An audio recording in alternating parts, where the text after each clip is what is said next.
All right, this is a quick screencast on a comprehension of a section of the Odyssey. So hopefully you've read this entire piece, and then you can look at these questions. And the first question says, what does Penelope's reaction at the top of the section imply to the reader? So what can you infer? And if you look here, she sank down and drew her husband's bow out and sobbed and bit her lip.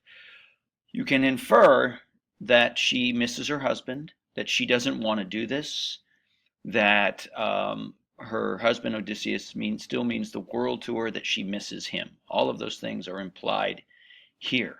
Um, then, what is Penelope's tone as she first speaks to the suitors, which of course starts on line 14? My lords, hear me. Suitors, indeed, you commandeered my house. Her tone is very, very judgmental.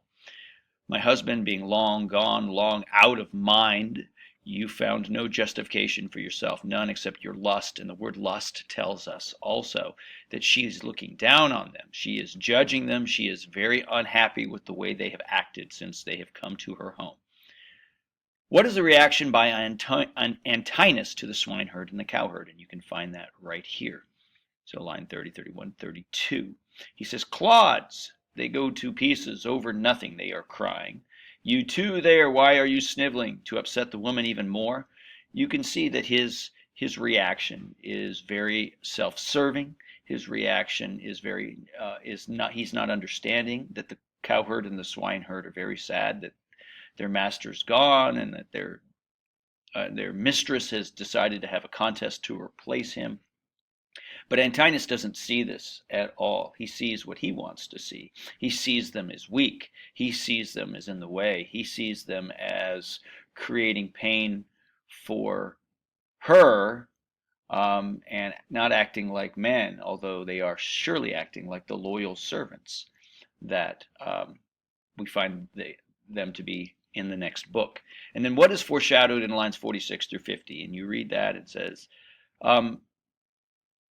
he, Antinous, destined to be the first of all to savor blood from a biting arrow at his throat, a shaft drawn by the fingers of Odysseus.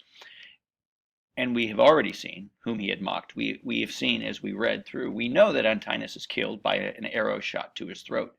And in this, it foreshadows that. It tells us that Antinous, as great as he is, will die by Odysseus killing him with an arrow shot to the throat, that he is destined to be one of the victims of Odysseus.